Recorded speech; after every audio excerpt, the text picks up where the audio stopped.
vamos ler então o Evangelho de João, capítulo 2, do 1 ao 12. Ouça com fé a palavra de Deus. 3 dias depois, houve um casamento em Caná da Galileia, e a mãe de Jesus estava ali. Jesus também foi convidado com os seus discípulos para o casamento. Tendo acabado o vinho, a mãe de Jesus lhe disse: eles não têm mais vinho. Mas Jesus respondeu: por que a senhora está me dizendo isso? Ainda não é chegada a minha hora. Então ela falou aos serventes: façam tudo o que ele disser. Estavam ali 6 potes de pedra que os judeus usavam para as purificações, e em cada um cabia cerca de 100 litros. Jesus lhes disse: encham de água esses potes. E eles os encheram totalmente. Então lhes disse: agora tirem um pouco e levem ao responsável pela festa. E eles o fizeram. Quando o responsável pela festa provou a água transformada em vinho, ele não sabia de onde tinha vindo, por mais que os serventes que haviam tirado a água soubessem. Chamou o noivo e lhe disse: todos costumam servir primeiro o vinho bom, e quando já beberam muito, servem o vinho inferior. Você, porém, guardou o melhor vinho até agora. Assim, em Caná da Galileia, Jesus deu início a seus sinais, e ele manifestou a sua glória, e os seus discípulos creram nele. Até aí. Senhor, nós estamos diante da tua palavra, Pai, que foi inspirada pelo teu Espírito. E nós dependemos, Senhor, do teu Espírito para compreender, Senhor, as grandezas, Senhor, e a beleza do teu Evangelho, Pai. Nos dá, Senhor, sabedoria e entendimento. Abre os nossos corações, como o Dani acabou de orar, Senhor, para a tua palavra. Ara, Senhor, a terra do nosso coração, para que a semente que seja plantada no nosso coração floresça, Pai, para a glória do teu nome, em nome de Jesus. Amém e amém. Amém? Você pode tomar o seu assento.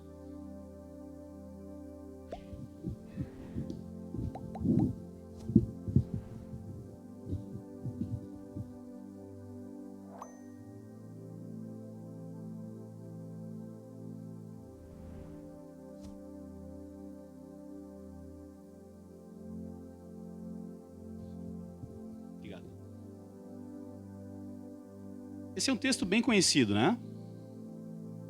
Sei que provavelmente a maioria das pessoas que estão aqui sabiam, ou sabem, né? Que Jesus transformou a água em vinho. Todo mundo sabia disso, né?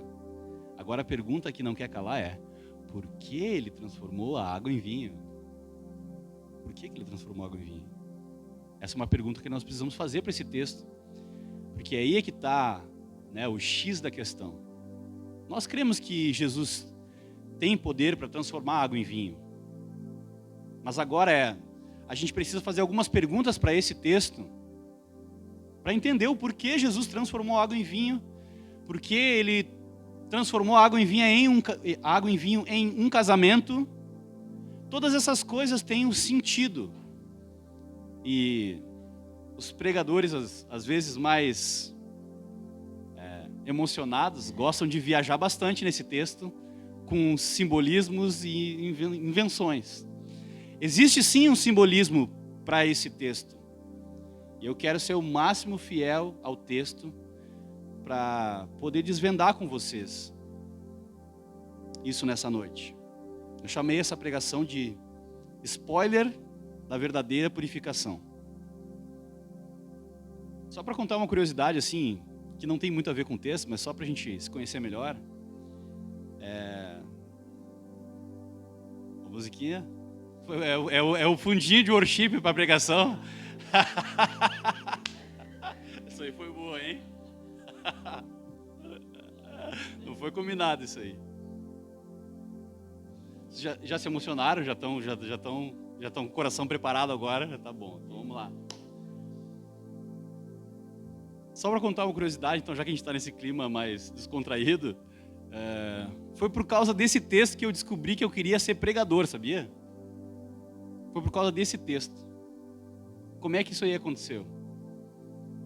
Bom, Vocês olhando para mim, vocês sabem que antes na minha vida eu não pensava em ser pastor, né? Senão não tinha me rabiscado todo de tatuagem, né? Então é mais ou menos por aí, assim. E uma vez eu vi uma pregação na TV de um bispo, um famosíssimo, falando mais ou menos assim: eu me revoltei com Deus quando eu li essa passagem, porque Jesus poderia ter curado um leproso, expulsado um demônio, mas ele resolveu transformar água em vinho como o primeiro milagre dele. Eu falei, mas se esse cara ele não entendeu, né, não entendeu o texto, não entendeu o propósito de Jesus transformar água em vinho, o que ele está fazendo na TV pregando o evangelho? E eu falei assim, e isso mexeu muito comigo. E eu já fui um jovem revoltado. Então eu tinha dois caminhos para seguir. Ou eu tocava fogo nessas igrejas, era um caminho possível, ou eu me dedicaria a pregar verdadeiramente o evangelho. Bom, vocês sabem que eu não queimo igrejas, né? Não queimei nenhuma igreja, né? Mas eu me dedico a tentar ensinar o evangelho de maneira fiel para as pessoas, a partir desse episódio, né? Então eu comecei a partir... Mas ele levantou essa questão, né? Por que gerou tanta revolta nesse bispo de Jesus ter transformado água em vinho num casamento? E ele falou assim, para que as pessoas bebessem e se alegrassem. Aí ele encheu a cara no casamento. Entendeu tudo. Mas tem um sentido muito especial e importante de Jesus ter transformado água em vinho. Primeiro, nós cristãos cremos que a Bíblia é a palavra de Deus e ela é a verdade de Deus. Então, se diz na Bíblia que Jesus transformou água em vinho, a gente acredita que Jesus transformou água em vinho. Não é algo simbólico nesse sentido. Não é uma metáfora. Não é uma invenção posterior dos discípulos. Nós cremos que o mesmo Deus que criou todas as coisas pelo poder da sua palavra tem capacidade sim de transformar água em vinho.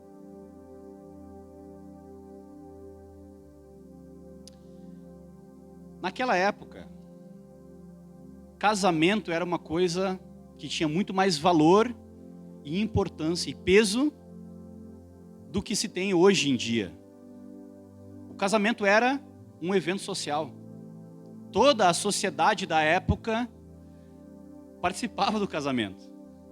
Por que eles faziam isso? Porque eles entendiam que uma família forte, uma família grande, trabalhadora, que prospera, que produz riqueza, é um ganho para essa sociedade, para esse povo. Então, por isso, a celebração da família, a celebração do coletivo, era muito mais importante do que a do indivíduo. Nós vivemos na era do hedonismo, do egocentrismo e do individualismo. Então, por isso, é muito importante a gente entender o contexto cultural daquilo que a gente está lendo, para entender o porquê que... Isso ajuda a gente a entender o porquê Jesus transformou a água em vinho em um casamento em Caná da Galileia. Vamos começar por aí. Então, o casamento era um evento muito maior. Não que casamentos não sejam importantes hoje, não é isso. Mas era muito mais... Todos os casamentos de todas as famílias eram eventos de sair na 0 hora, entendeu? Entendeu o contexto cultural? Não era só, a gente se ama, a gente vai fazer uma festa aqui para os nossos familiares, para os nossos amigos, para a gente celebrar o nosso amor e tudo bem. Não, de fato, era uma festa que durava, em média, 1 semana. Pô, então era uma festa, né? De botar uma rave no chinelo, como se diz, né? A rave dura 3 dias. Era uma festa de 7 dias. Vinha pessoa de longe, caravanas de longe, para celebrar o nascimento de uma família. Tem muita gente que se perde, muito pregador que se perde nessa passagem e começa a fazer uma apologia ao casamento a partir desse texto. Que Jesus transformou água em vinho e estava num casamento porque Jesus ama os casamentos e ama as famílias. E é óbvio que Jesus ama a família e ama casamentos. Mas não foi por causa disso que ele transformou água em vinho em casamento.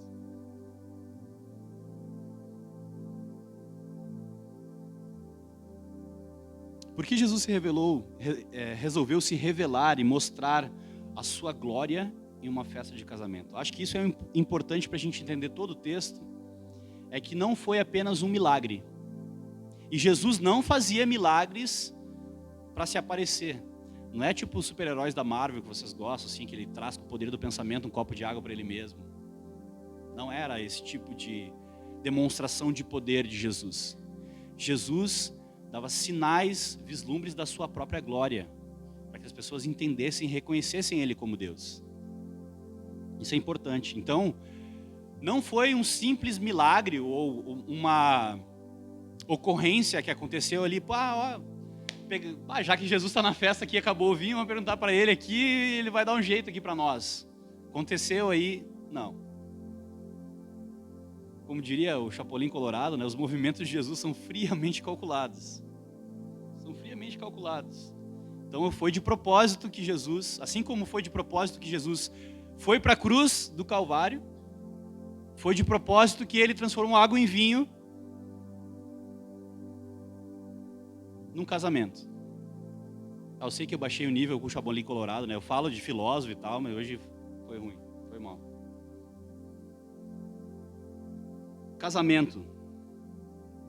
Geralmente, quando eu prego nos casamentos, já preguei aqui em alguns casamentos de alguns irmãos, eu sempre falo que a Bíblia começa com um casamento e ela termina com um casamento. Ela começou com o casamento de Adão e Eva, né? Nossos pais. E ela termina num casamento bem-sucedido entre Cristo e a igreja. Só que no meio disso tem uma grande novela, né? Um grande drama que acontece entre esses dois casamentos, que inclusive a sua e a minha vida e a história de Jesus e toda a história da Bíblia estão dentro desse intervalo de tempo.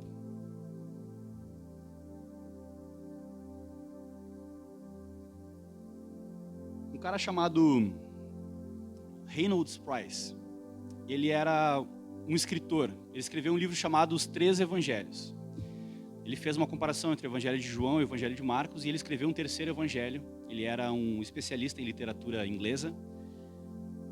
E ele diz que o Evangelho de João, ele é o relato de uma testemunha ocular. Não era simplesmente alguém que ouviu essa história, mas era o relato de uma testemunha ocular que estava muito atenta e lúcida dos fatos e da mente de Jesus. Então não foi à toa que Jesus transformou água em vinho em um casamento. Agora fica uma outra pergunta no ar, né? O que esse gesto significou em relação ao que Cristo veio fazer por nós? Tem uma relação entre essas duas perguntas. Por que ele fez isso num casamento? E qual é a relação que isso tem com a nossa vida, com o propósito de ele ter vindo na terra?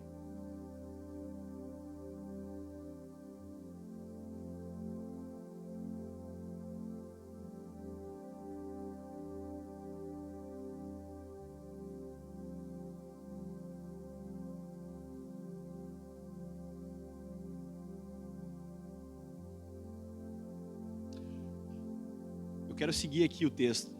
Então, os discípulos foram convidados para um casamento, Maria estava lá. E o vinho tinha acabado. Acabou o vinho. A mãe de Jesus relatou para ele. O vinho era o elemento mais importante de uma festa. Eu acho que até hoje, né? Na cultura do brasileiro, acabou a cerveja, vão todo mundo para casa dormir. Acabou a festa. Não era apenas uma gafe isso. Não era tipo, pois é, acabou o vinho. Não. Era como o casamento era a celebração de uma família que estava nascendo, de duas famílias que estavam ali proporcionando essa festa de casamento. Se duas famílias não conseguem nem proporcionar uma festa de casamento, que futuro tem essa família? Ou seja, era desprezo e vergonha para uma família. O que aconteceu ali, o fato do vinho ter acabado. Era uma catástrofe. A vida daquela noiva jamais seria a mesma. essa família seria ridicularizada e desonrada pelo resto da vida.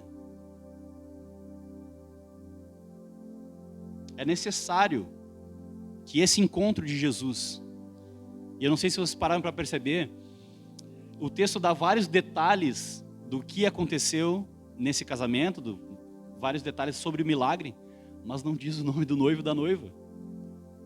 Não diz o nome do noivo e da noiva. Algo deu errado. Algo deu errado. Assim como na criação, algo deu errado no primeiro casamento entre Adão e Eva, e isso vem dando errado em casamentos, em famílias, nas vidas de todos os seres humanos, ou seja, o pecado entrou no mundo a partir disso. E nós temos sentido na pele as consequências do pecado, a vergonha do pecado, a desonra, a humilhação do pecado.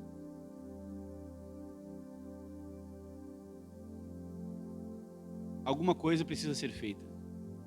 Alguém precisa fazer alguma coisa. E aqui outros personagens entram em cena. Vocês pararam para pensar que o cara que era responsável pela festa, ele ficou boiando completamente. O cara era o responsável pela festa. Primeiro, ele nem sabia que o vinho tinha acabado, eu acho. Porque, né, do nada tinha acabado, do nada dão um vinho para ele. Oh, esse vinho é o melhor, ele tá perdidaço na festa. E muitos de nós somos essas pessoas que são o responsável pela festa. Somos responsáveis pela nossa própria vida, mas a gente nem tem noção daquilo que está acontecendo na nossa vida, porque que a nossa vida está dando errado. E o mundo vive dessa maneira, como se não soubesse exatamente o que tem dado errado na sua vida.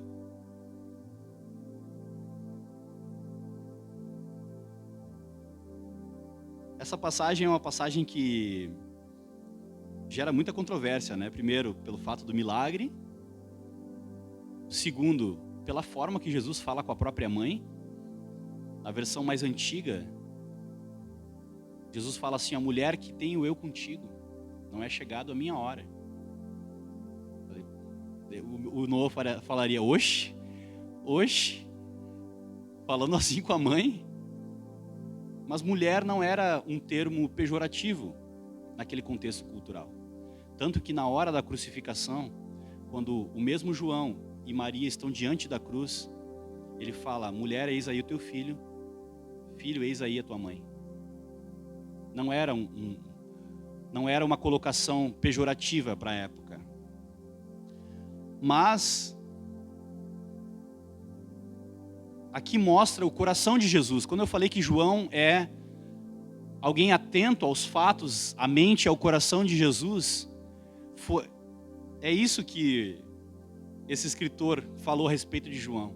Ele percebeu algo que já estava no coração de Jesus antes. Jesus sabia que transformar água em vinho naquele casamento daria início ao sofrimento e à sua morte na cruz.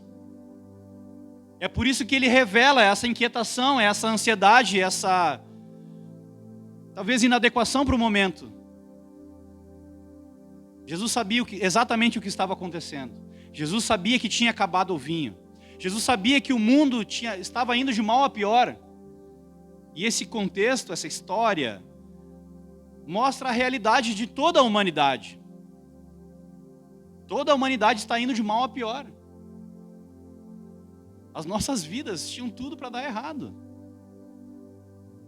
Até que Cristo apareceu na nossa festa pessoal, quando estava tudo para dar errado. Não sei se eu falei certo essa frase.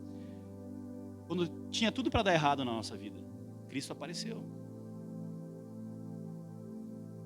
E é isso que acontece aqui, é isso que essa cena simboliza.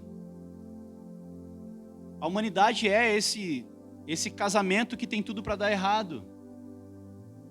A humanidade é esse casamento que tem tudo para dar errado. A sua e a minha vida, antes de Cristo, eu não sei se você é cristão ou não, é esse casamento que tem tudo para dar errado. A vida de quem não crê em Jesus tem tudo para dar errado. Por mais sucesso que faça, por mais bem sucedido que seja nessa vida, tem tudo para dar errado. É isso que a Bíblia nos mostra. E aqueles que são humildes para reconhecer que sem Jesus tem na sua vida tudo para dar errado, é na vida dessas pessoas que o milagre acontece. É na vida dessas pessoas que o milagre acontece. Mulher, o que tenho eu contigo, ainda não é chegada a minha hora. Jesus, nos 11 primeiros capítulos do Evangelho de João, ele fala isso. Não é chegada a minha hora. Não é chegada a minha hora. Do que ele está falando? Ele está falando da hora da crucificação. A hora que ele vai resolver o verdadeiro problema, não é só transformar água em vinho. O transformar a água em vinho aponta para algo que ele vai fazer ali na cruz. Por isso que esse é o sinal do início do ministério de Jesus. Do início do ministério de Jesus. E a gente já vai chegar nesse ponto.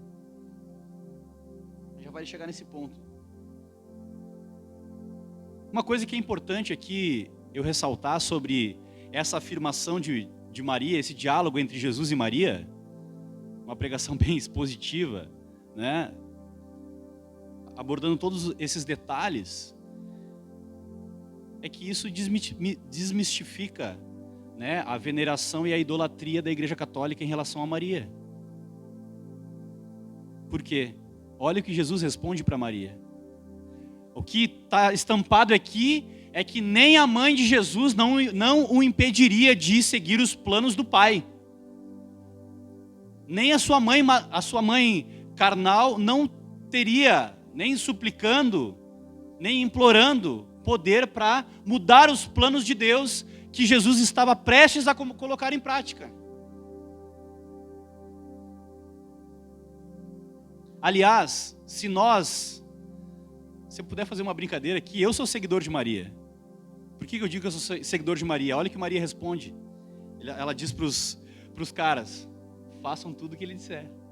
Então eu estou seguindo Maria, porque eu estou querendo fazer tudo o que Jesus disse. Não pegaram a piada?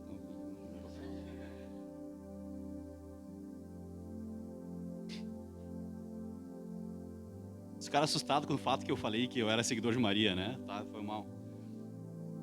Mas Maria, ela não ficou ressentida. Ela não ficou mimimi.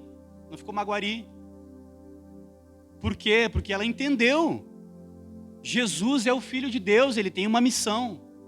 A partir de agora, ele não é mais o meu filhinho da mamãe que eu pegava no colo e amamentava no peito. Não. Agora ele veio para ser o Messias, o Salvador do mundo. A partir de agora, entra em ação o plano de redenção de Deus, que foi escrito antes da fundação do mundo.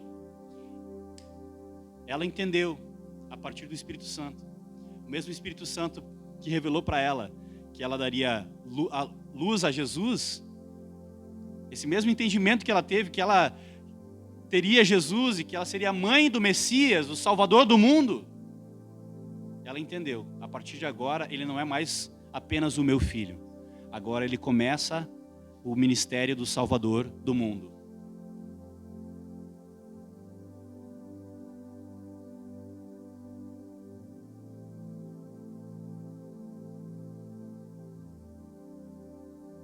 Então Jesus faz essa transição com Maria.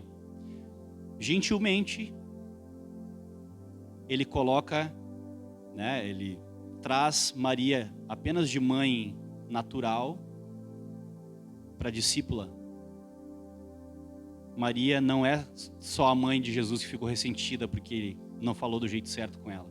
Ela entendeu que agora ela era uma discípula de Jesus.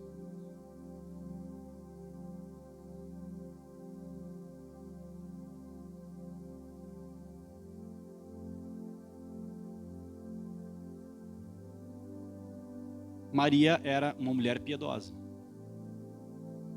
E nessa passagem a gente pode saber, né, pode entender o quanto Maria era uma mulher santa de verdade. Uma mulher piedosa. Ela entendeu o que Jesus queria falar para ela.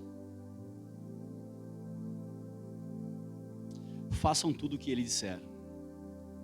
Maria agora sai do controle da situação entrega o controle da situação para quem realmente tem o controle da situação. Jesus. Maria representa nós seres humanos. A gente tem apenas o poder de reconhecer a catástrofe. Nós não temos o poder de resolver a catástrofe da nossa própria vida. Nós não temos o poder de resolver a nossa própria vida.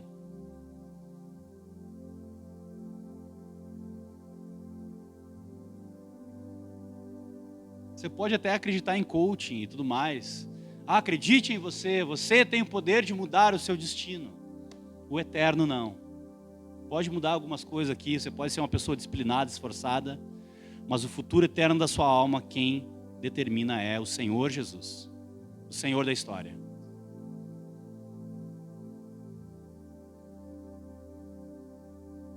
Então Jesus, ele diz, ainda não é chegada a minha hora. Ainda não é chegada a minha hora. Até o capítulo 11 ele vem dizendo, ainda não é chegada a minha hora, ainda não é chegada a minha hora. No capítulo 12 ele começa a dizer, na última semana da sua vida, é chegada a minha hora. É chegada a minha hora. Jesus tem o controle da situação.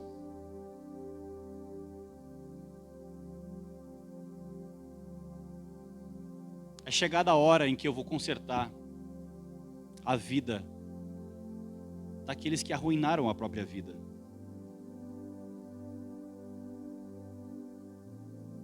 Exatamente igual ao sinal que ele vai fazer em seguida.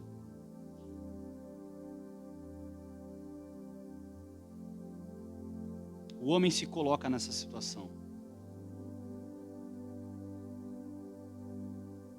Mas o nosso Deus não está alheio. Ele não é pego de surpresa também. Nosso Deus não está alheio ao seu sofrimento. Nosso Deus não está alheio ao sofrimento do mundo.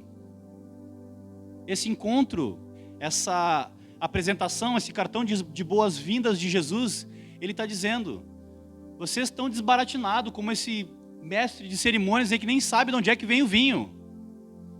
A festa está dando errado, está indo tudo para a vala, mas eu tenho o controle da situação. E logo, logo eu vou entrar na história. E vou fazer um milagre que nenhum homem poderia fazer.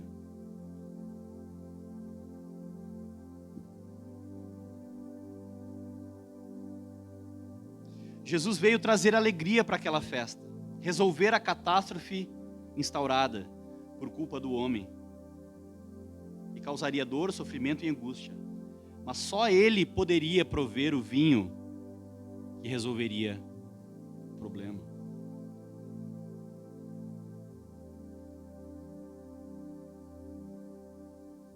Aqui tem algo importante que João não deixou passar desapercebido nessa passagem. Os potes da purificação. Vocês lembram que na passagem não fala nem o nome dos noivos. Mas ele ressaltou que eram 6 potes que eram usados para lavar as mãos e fazer um ritual de purificação dos judeus. Pô, por que ele não registrou o nome dos noivos, mas registrou que eram 6 potes que cabiam mais ou menos 100 litros? Né? Olha a quantidade de detalhes ele dá para uma coisa e passa reto por outra. O que isso quer dizer?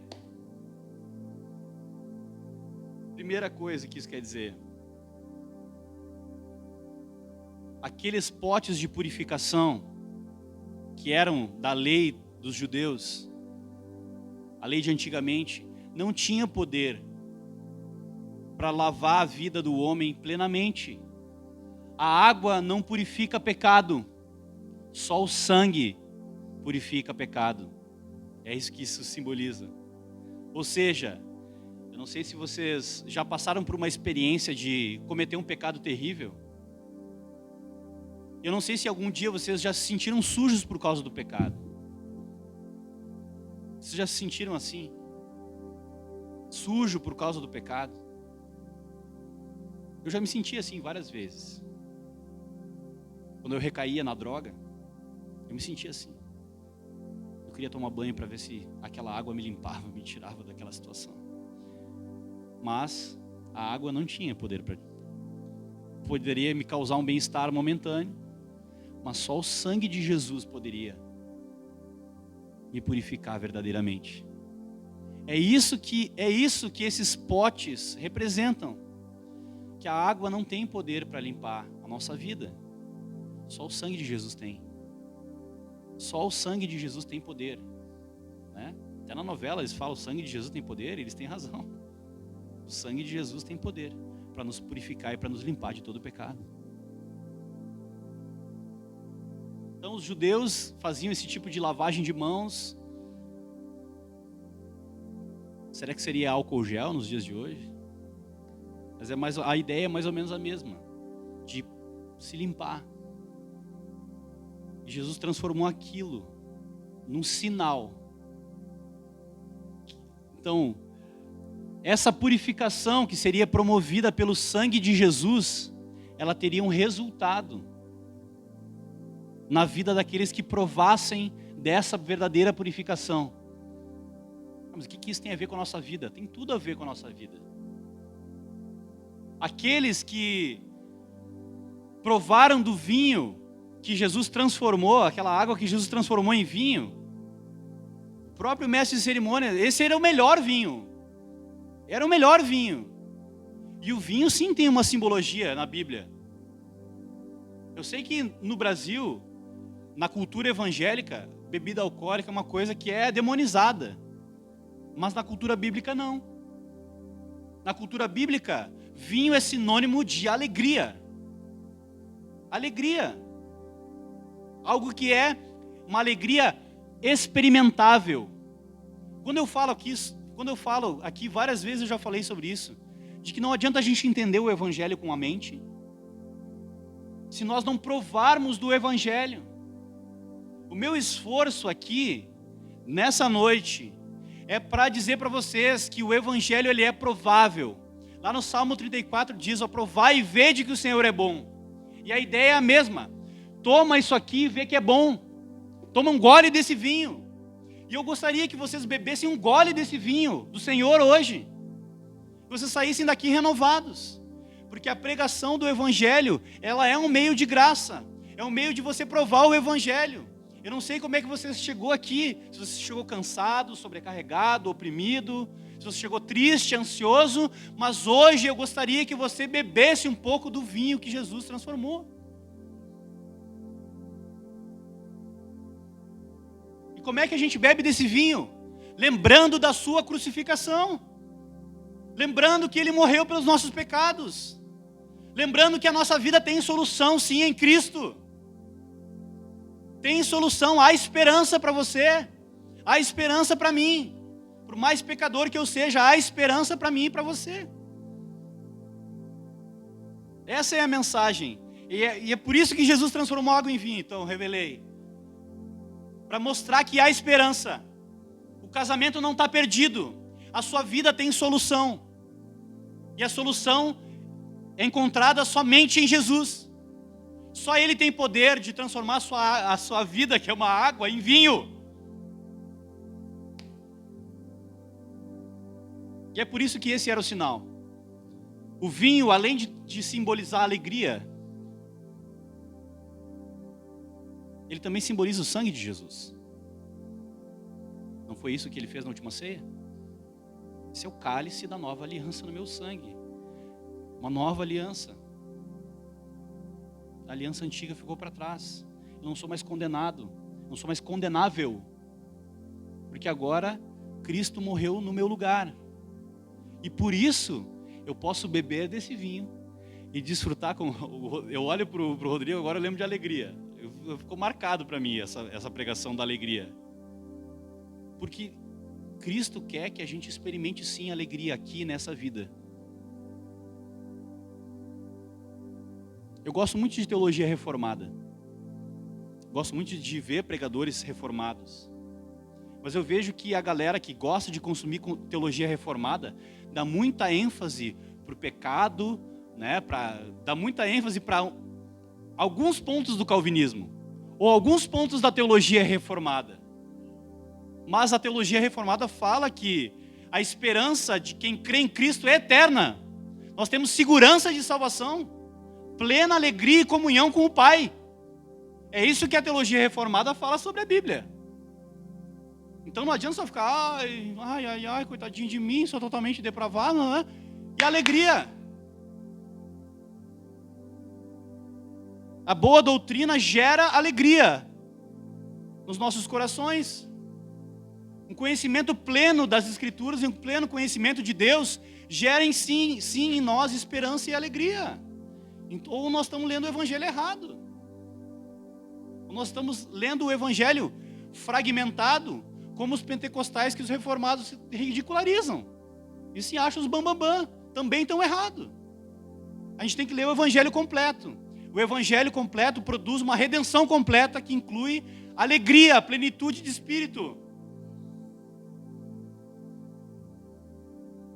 E esse milagre de Jesus aponta para tudo isso. Jesus transformou água em vinho para resolver o problema da festa. Para que as pessoas bebessem e se alegrassem. Não fique escandalizado. Não fique escandalizado. Jesus morreu para que você tivesse alegria, é isso que simboliza. Você consegue entender isso? Cristo morreu naquela cruz, sofreu o que sofreu, sofreu a nossa morte, para que nós tivéssemos alegria.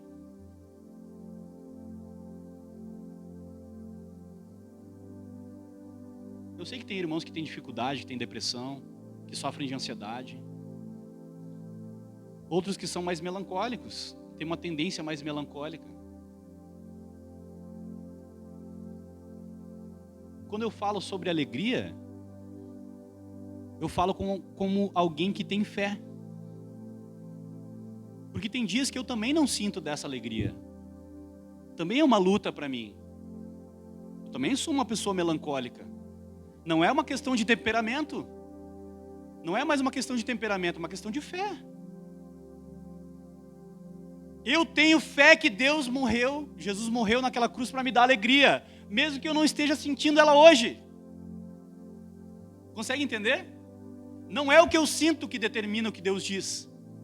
É o que Deus diz que determina o que eu sinto.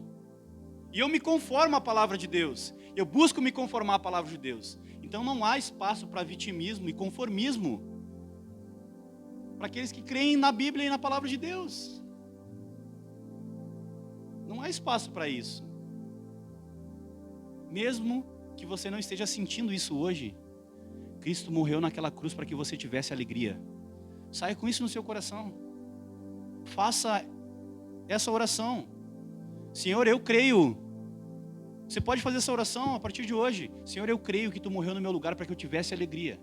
E às vezes eu não experimento. Eu quero experimentar da Tua alegria, Senhor. O John Piper escreveu um livro muito bom chamado Em Busca de Deus. Ele fala justamente sobre isso. Sobre alegria. A alegria é um fruto do Evangelho. É um fruto do Evangelho.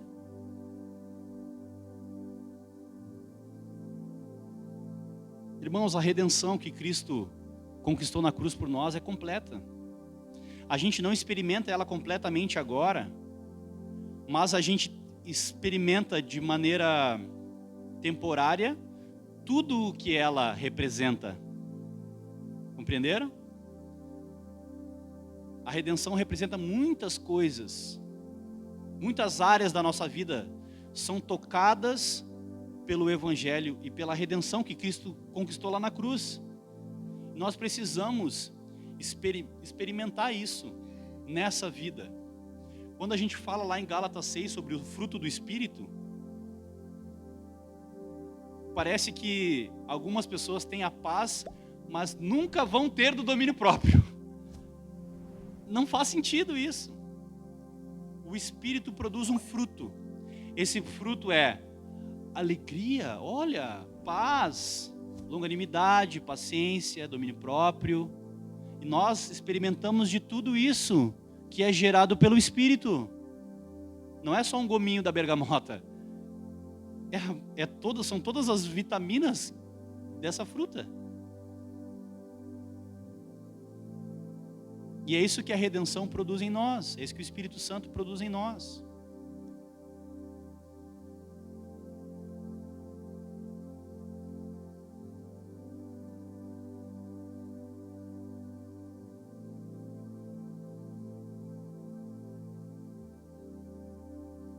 que purifica o homem não é o ritual. Lembra das talhas de vinho? Já me confundi. Das talhas de água que eram para purificação? O ritual, a religiosidade não purifica ninguém. Mas o sangue de Jesus vertido na cruz, por amor dos seus, sim.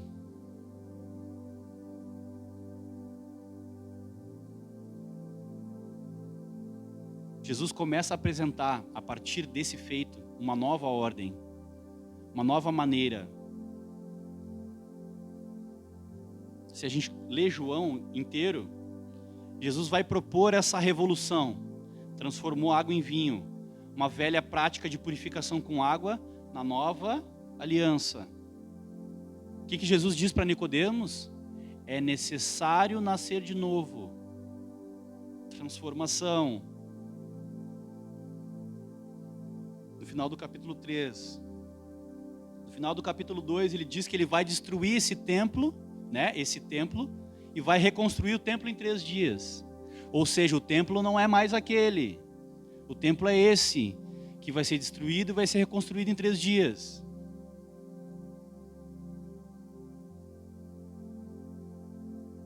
Para a mulher samaritana, a mesma coisa. Não é em Jerusalém e não é em Samaria. É em espírito e em verdade. É uma nova maneira. Começou uma nova fase. Ainda sobre as talhas, né? Lembra que eram 6 talhas de água para purificação. Isso também representa 2 coisas importantes: abundância e qualidade. Eram 600 litros de vinho da melhor qualidade. 600 litros de vinho da melhor qualidade. Não sei se é muito errado falar isso, mas eu vou dizer. Você já ficou bêbado de vinho alguma vez? Com 1 ou 2 garrafas de vinho de 1 litrinho, tu já cai. Já fica bem abaladinho. Agora, 600 litros de vinho da melhor qualidade derrubam uma multidão. Então deu para todo mundo ficar legal. Então era abundância e qualidade, capiche? Entenderam? Abundância e qualidade. Ou seja, mas aqui eu volto no ponto da alegria para os melancólicos. É alegria em abundância. É todas as qualidades que o Evangelho propõe em abundância. Essa é a mensagem do Evangelho. Abundância e qualidade. O que Jesus falou? Eu não me conformo com isso. Eu vim para que vocês tenham vida. Vamos de novo. Eu vim para que vocês tenham vida. Não, porque as pessoas podem não saber, daí se não sabe, está perdoado. Mas agora se sabe e não crê, daí não adianta, entendeu? Uma coisa é a gente não saber e não conhecer. Outra coisa é a gente conhecer e não crer. Então, não é sobre o quanto a gente conhece de Bíblia. É importante conhecer a Bíblia. Mas na mesma medida em que a gente conhece, a gente precisa crer. Isso é viver o Evangelho. Então não importa tanto quanto você sabe.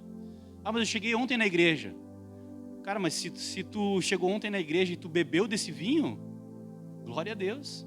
Se tu crê, se você vem aqui para essa igreja, ouvir uma pregação e você crê no Evangelho, você recebe isso no seu coração, a cada domingo, domingo após domingo, você vem aqui e você recebe uma porção de Deus, da palavra, no seu coração, e isso gera transformação e gera vida em você. É muito melhor que ter 40 anos de igreja. É muito melhor de ter 40 anos de religiosidade. Isso é transformar água em vinho. 40 anos de religiosidade não salva ninguém, não transforma a vida de ninguém.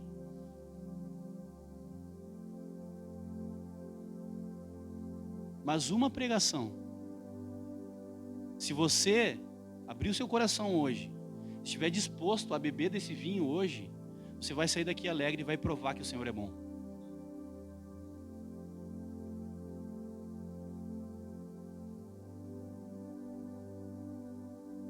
Eu vim para que tenham vida e vida em abundância. ele disse.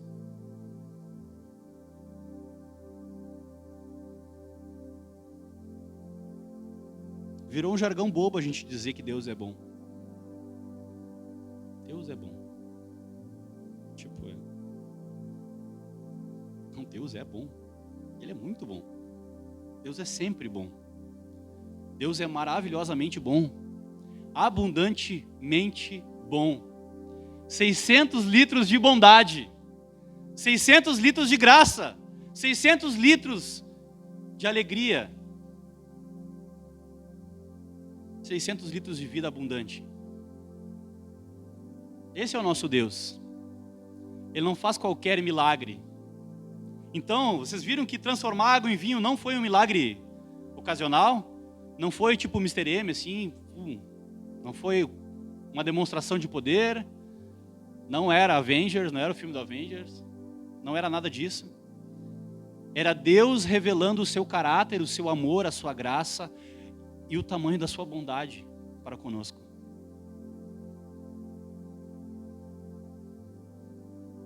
João registrou esse e outros sinais para que crêssemos em Jesus. Crer em Jesus, eu falo isso acho que o tempo todo, né? Crer não é só acreditar.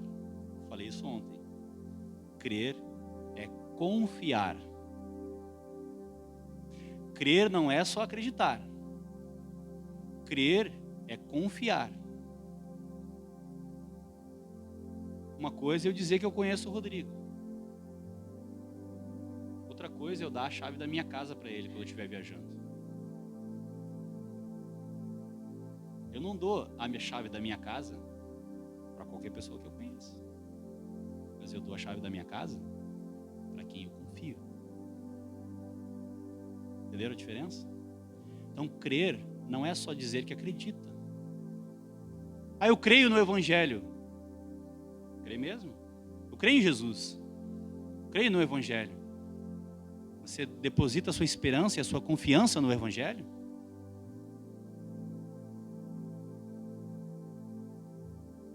Crer em Jesus não é só acreditar que Ele pode fazer um milagre, porque aí então tem um monte de gente correndo para as igrejas para que Jesus faça milagres.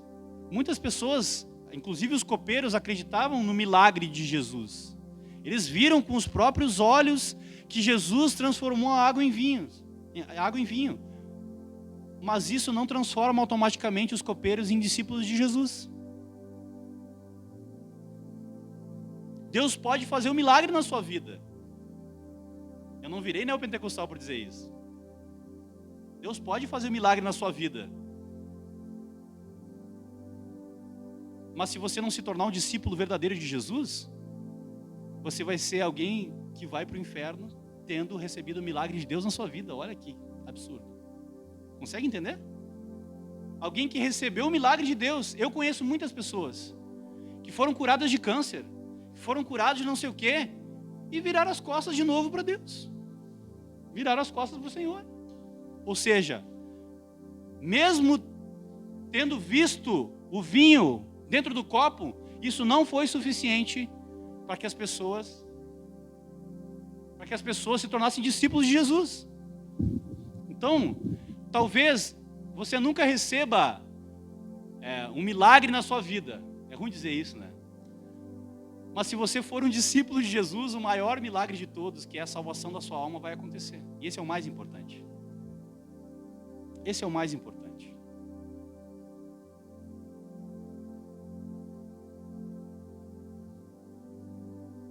Jesus veio para consertar o real problema no qual nós mesmos nos colocamos.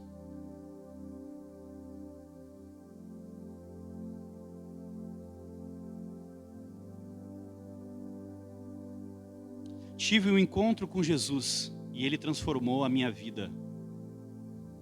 Esse é o maior milagre. Não é Ele me curou disso, Ele me deu uma casa própria, Ele me deu um Cruze, um Jeep Renegade. A gente tem a brincadeira do Jeep Renegade aqui. Um dia Deus vai dar um Jeep Renegade para alguém. A gente vai ficar feliz com isso. Mas enquanto isso aí é só um sonho para nós, a gente fica brincando com isso. tive um encontro com Jesus e Ele transformou a minha vergonha em glória. Esse é o verdadeiro milagre. Jesus transforma a nossa preocupação em descanso. Olha o desespero que aconteceu, né? O corre-corre que aconteceu por ter acabado o vinho. E não passe de mágica. Aquilo que era um problema para aquelas pessoas se transformou num sinal de que Jesus é o Salvador.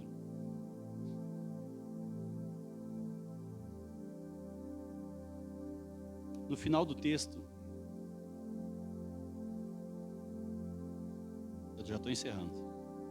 Assim, versículo 11, em Caná da Galileia, Jesus deu início aos seus sinais. Ele manifestou a sua glória. E os seus discípulos creram nele. Esse foi o milagre. Muitas pessoas acreditam que Jesus faz milagres, mas não são discípulos de Jesus. O importante não é acreditar em milagres. O importante é acreditar em Jesus para a salvação. O importante é você ser um discípulo verdadeiramente de Jesus.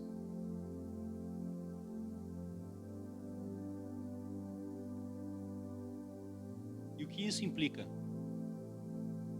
Jesus transformou a água em vinho, a vergonha, a tristeza em alegria abundante. 600 litros de alegria. Gravaram bem, né? E é isso que Ele faz com a nossa vida, lá na cruz do Calvário. Vocês lembram quando Adão e Eva pecaram? O que aconteceu? Eles viram que estavam nus e se esconderam, porque tiveram vergonha. Fizeram ali uma roupinha de folha de figueira, mas isso não foi suficiente para tampar a vergonha deles. Vocês já pararam para pensar? Sério, esse capítulo 3 de Gênesis, eu não canso de ler, porque toda vez que eu leio, parece que eu pesco alguma coisa diferente que eu não tinha visto. Eles pecaram, se envergonharam, tentaram cobrir a sua própria vergonha com folhas de figueira. Não é isso que a gente faz? É isso que a gente faz o tempo todo. A gente tampa uma vida de pecado e uma vida desgraçada com folha de figueira. Com carreira profissional, com a família dos sonhos, com realização pessoal. É isso que o mundo todo caído está fazendo agora. Tentando tapar a própria vergonha com folha de figueira. Mas o que acontece em seguida em Gênesis capítulo 3? Rola toda aquela maldição lá. E aí Deus mata um animal. Sacrifica um animal. Para tampar a vergonha de Adão e Eva. E isso já é um vislumbre. Assim como essa imagem da morte de um animal para tampar a vergonha era um vislumbre do Evangelho, era um sinal do Evangelho desde o Antigo Testamento. Transformar a água em vinho era o primeiro sinal da redenção pelo sangue de Jesus no Novo Testamento.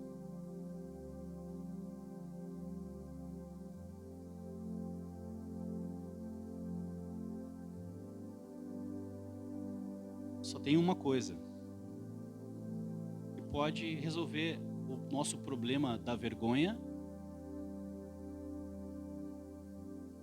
o nosso problema com Deus, nosso problema com o próximo, nosso problema com a gente mesmo. É o sangue de Jesus. A partir da cruz, nós recebemos uma nova identidade de filhos amados de Deus, justos, remidos, lavados. Nós somos, para quem gosta de teologia reformada, vamos lá de novo. Nós somos vestidos com as vestes das obras de Cristo no Evangelho. Ele cumpriu tudo o que era necessário para agradar o Pai. Ele cumpriu perfeitamente a lei. Ele viveu a vida que nós deveríamos ter vivido. E Ele morreu a morte que nós deveríamos ter morrido, para nos vestir com a sua própria justiça. E é por isso que nós não precisamos mais nos envergonhar. Não há mais vergonha sobre nós, se nós estamos em Cristo. Romanos 8 vai dizer. Esqueci. Nenhuma condenação há para aqueles que estão em Cristo Jesus. Nenhuma vergonha há para aqueles que estão em Cristo Jesus. Essa é uma verdade poderosa. Nenhuma condenação há para aqueles que estão em Cristo Jesus. Se você crê em Jesus, nenhuma condenação há. Nenhuma acusação há no seu nome. Você foi vestido com as vestes gloriosas de Cristo. Ele transformou na sua vida água em vinho.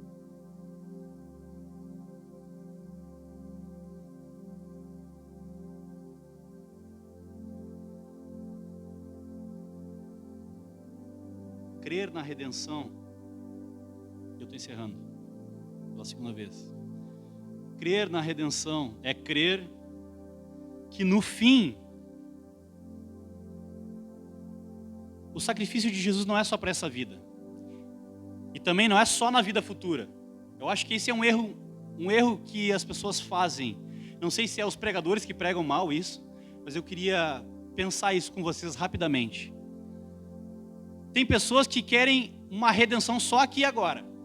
Eu quero que Jesus resolva todos os meus problemas aqui e agora. O que vai acontecer na eternidade eu nem me importo, nem acredito. Ou tem aqueles que acreditam numa redenção que é só depois que Jesus voltar. Aqui é só tiro, porrada e bomba, sofrimento, tristeza. Mas a Bíblia não diz isso. A Bíblia diz que nós experimentamos de profunda alegria, que a redenção começa aqui e agora, e acaba ou não acaba na eternidade. É isso que o Evangelho diz, não é outra coisa. Se as pessoas pensam outra coisa a respeito do Evangelho, ou elas entenderam errado, não sei, pregaram, ensinaram errado para elas, pode ser. Mas o prazer, a alegria, a satisfação é aqui e na eternidade. E eu queria ler com vocês um texto rapidamente para encerrar. Isaías, capítulo 25.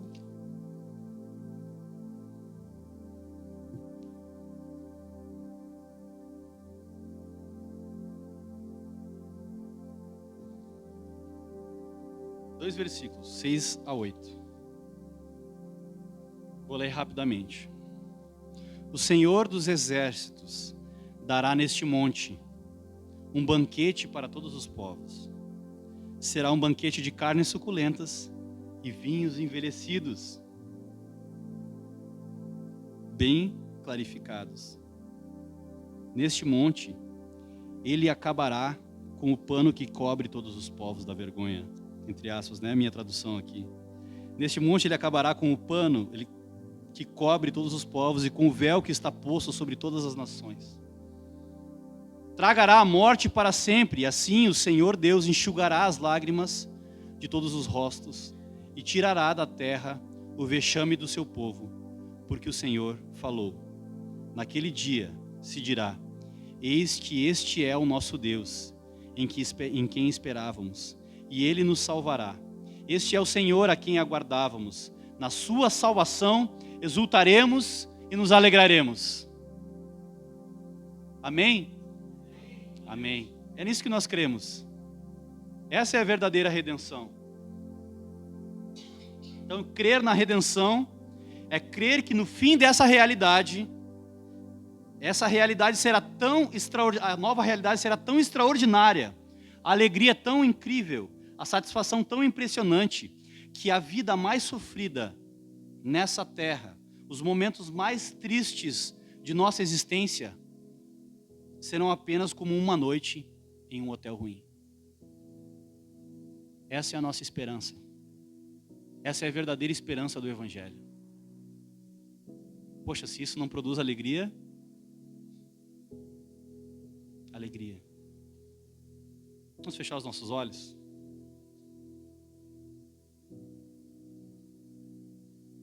Senhor, nos ajuda a provar e ver a Tua bondade, Senhor.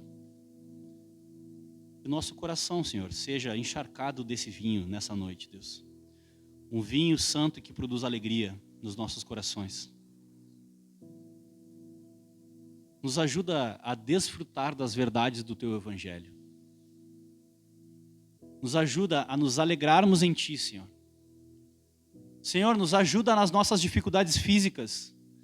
Nos ajuda, Senhor, nas nossas dificuldades emocionais, psicológicas, Senhor. Assim como Tu transformou a água em vinho, eu creio, Senhor, que Tu tem poder para transformar também o nosso físico. O Senhor pode sim, Senhor, curar, inclusive depressão e ansiedade, Senhor. Eu creio nisso. E eu oro por isso, Senhor. Para que as pessoas que sofrem de ansiedade e de depressão na nossa igreja sejam curadas no nome de Jesus. Para que elas desfrutem de poder e de alegria plena aqui nessa vida, Senhor. Como um vislumbre, Senhor, daquilo que acontecerá na eternidade, Deus. Aqui e agora, em nome de Jesus, Pai. Em nome de Jesus eu oro, Senhor. Eu creio, Deus, e eu também quero desfrutar, Senhor, beber desse vinho e desfrutar de plena alegria na Tua presença, Pai. Em nome de Jesus. Amém e amém. Amém? Vamos colocar de pé, vamos cantar uma canção.